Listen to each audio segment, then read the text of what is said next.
Hello प्यारे विद्यार्थियों, प्यारे मित्रों, देश के वीर जवानों, साथियों, सभी का स्वागत है उत्कर्ष की इस डिजिटल धरा पर। प्यारे विद्यार्थियों, भौतिकी के इस संसार में न्यूटन, फैराडे, प्लांक है समाया। भौतिकी के इस संसार में न्यूटन, फैराडे, प्लांक है समाया। तारे टिमटिमाते रहे अपवर्तन में, तारे टिमटिमाते रहे अपवर्तन में। फ्रैनल फ्रॉनहोफर ने विवर्तन को बसाया, फ्रैनल फ्रॉनहोफर ने विवर्तन को बसाया। प्यारे विद्यार्थियों, इन्हीं पंक्तियों के साथ भौतिकी की सभा में मैं के.आर. चावड़ा तहे दिल से आपका अभिवादन अभिनंदन करता हूं। संवेग का मतलब क्या है? संवेग का मतलब है मोमेंटम। क्या है? मोमेंटम। मुगेम्बो खुश हुआ। क्या है? मोमेंटम। देखिए, संवेग का क्या सूत्र है? संवेग को किससे दर्शाया जाता है? संवेग होता है p। क्या होता है? p बराबर है द्रव्यमान m इंटू वेग v। मतलब मैं कहूंगा mv। क्या इतना समझ आए? p बराबर होगा द्रव्यमान m इंटू वेग v, मतलब p बराबर mv। मात्रक क्या होगा?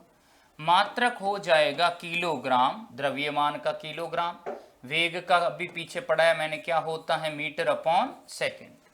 Got it? तो kilogram into metre upon second संवेग का हो गया। विमीय सूत्र क्या होगा? देखो, विमीय सूत्र की अगर मैं बात करूं तो ये मुझे मिलेगा kilogram m1 metre L1 t minus का 1। Okay, m1 L1 t minus 1।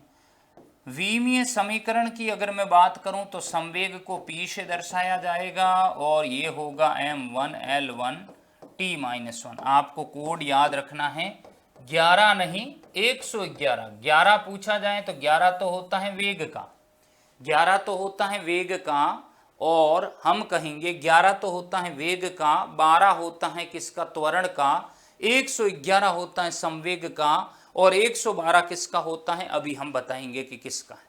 चलिए, क्या ये संवेग समझ आया? संवेग मित्रों तभी आता है किसी वस्तु में जब कोई वस्तु गतिशील होती है, उसमें वेग होता है, और वेग होने पर वस्तु क्या होती है? तीव्र गति से आगे बढ़ती, और उसके वेग में जो फ्लक्चुएशंस आते हैं उन्हें हम संवेग कहेंगे। चलिए, तो ये हमारी जो नेक्स्ट फिजिकल क्वांटिटी थी वो क्लियर हो गई, संवेग। अब मैं बढ़ रहा हूं आगे और बात करूं बल पे। बल बहुत इंपॉर्टेंट है, बहुत ज़्यादा हाईली डेकोरेटेड क्वांटिटी है। इसको तो आपको डायरेक्ट याद रखना है क्योंकि सारी क्वांटिटी इसी के ऊपर खत्म होगी आके। तो विशेष याद रखिए, बल को हम क्या कहेंगे? क्या कहेंगे? बोलो ना, क्या कहेंगे भाई? फोर्स। बल को क्या कहेंगे हम? फोर्स। सूत्र क्या होगा बल का? बल का सूत्र याद रखना, F बराबर होगा द्रव्यमान इंटू त्वरण। क्या हो जाएगा? मास इंटू एक्सेलरेशन, द्रव्यमान इंटू त्वरण। मात्रक क्या हो जाएगा?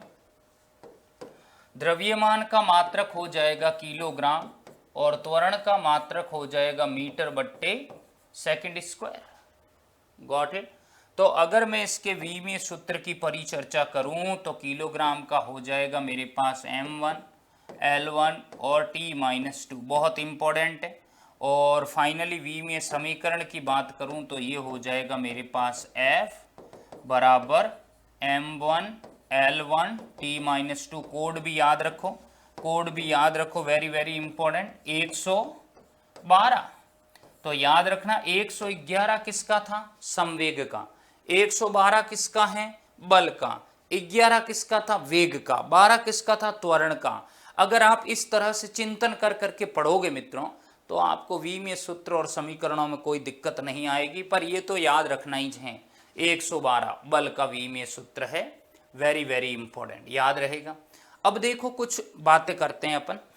कौन सी बातें? वही चुपड़ी चुपड़ी देखिए।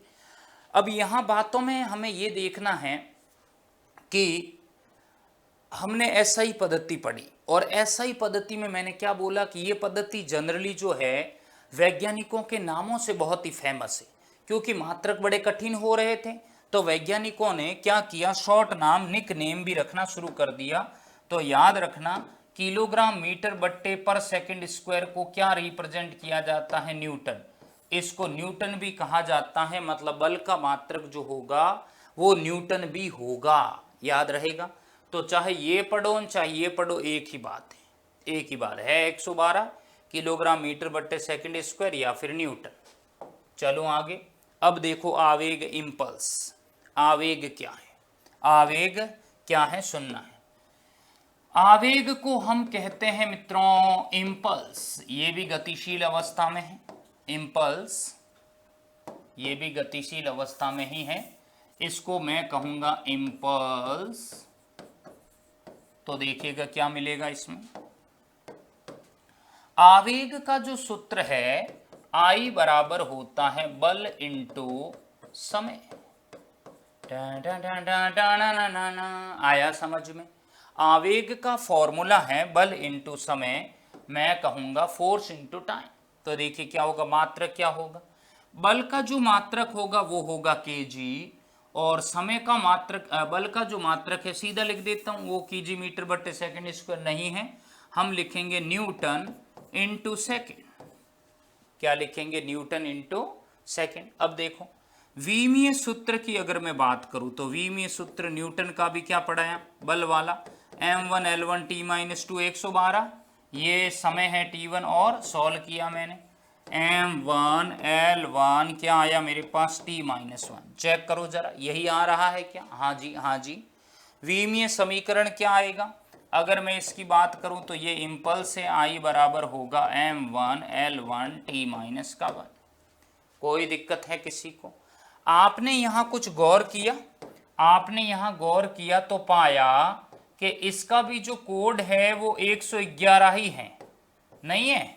यहाँ पर भी इसका जो कोड है वो 111 है, और 111 और किसका आया था? संवेग का।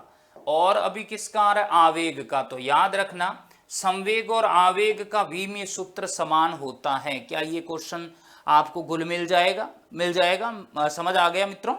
तो याद रखना आवेग का संवेग का विमीय सूत्र समान होता है। अब अगर आप कहोगे सर अभी तो आप पढ़ा रहे हो याद रह जाएगा, आगे याद नहीं रहता, करे क्या, भूल जाते, तो देखो उसका भी तरीका बता देता हूं।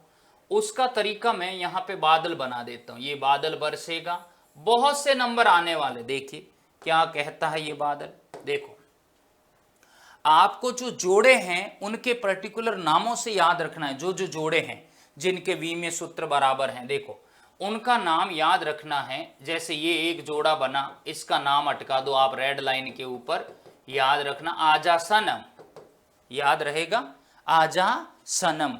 आ का मतलब है आवेग, स का, सनम का मतलब है संवेग। तो याद रह जाएगा मित्रों।